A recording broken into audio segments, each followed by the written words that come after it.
Yes, ma'am. Given the fact that the weapons did come from one of the parents, will you be recommending charges against the parent in this case, or can you share an update on where you're at in that determination? We're still looking into it.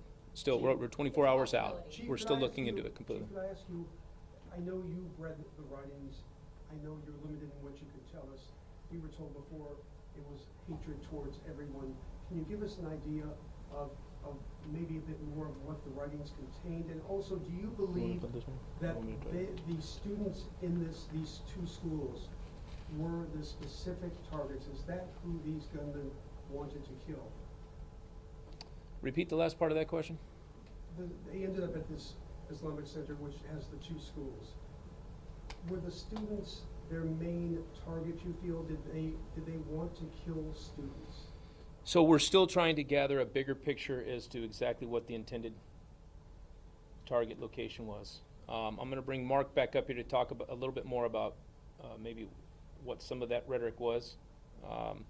But we're still looking into exactly what that scope of threats, that threat picture was.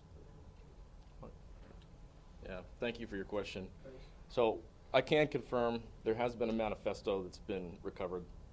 I would reiterate it's early on in the investigation. We are dedicating every resource the FBI has to conduct a thorough analysis of that manifesto to try to learn what led to this, but I think also more importantly, how can we stop future attacks?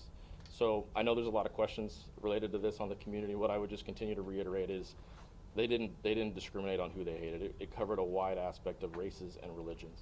More than just the Islamic people in that church. Correct. No. Correct.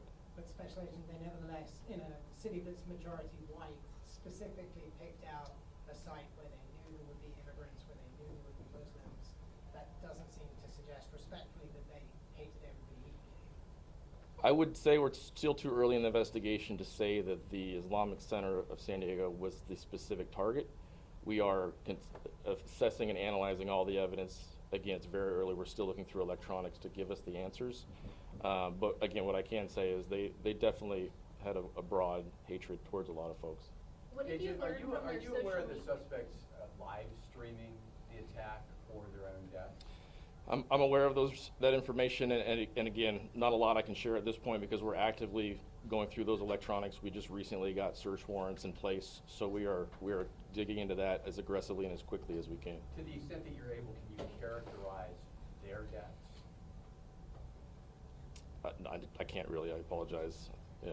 You mentioned that they were radicalized online. Can you talk more about that? Is that going through their computers, their laptops, their phones? What can you tell us about that? We're still going through, again, all that information, but what we do believe is that they met online, and through the course of that online communication, they discovered that they were both residing in the San Diego area, and they became acquaintances or associates and had in-person contact at that point. But in terms of how the radicalization occurred, we're still digging into all that. I know that you got a call yesterday from one of the suspects' mothers. Have you been in touch? How much have you been in touch with the other suspect's family?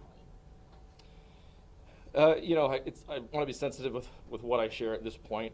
We are getting a lot of information from a lot of people, and so it's an ongoing. I know the community has a lot of questions, and we want to share and be as transparent as we can, but understanding we also have to be sensitive to the investigation and the victims and the witnesses we're talking with. So when the time is right, we'll absolutely share as much as we can. Are you able to confirm which mother called the 17-year-olds or the 18-year-olds? Do you want to touch on that? Yeah, we can. So the younger suspect's mom is the one that called. If I could I ask the imam a question? Yes, please. You talked about how the Islamic Center became far too familiar with receiving hate, and how you've taken all of these steps to protect the building, including hiring me. And the first question would be, how many years ago had you hired them?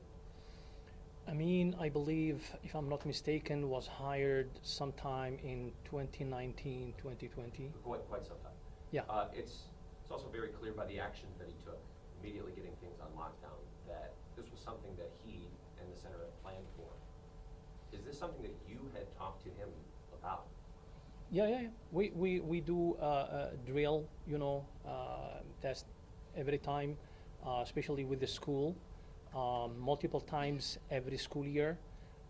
So he knew about the system of notifying the teachers in their classrooms in case of an active shooter, and he just implemented what he knows about the system. So, yeah. Surely when you're going through all those drills, though, you're not necessarily thinking it could be real.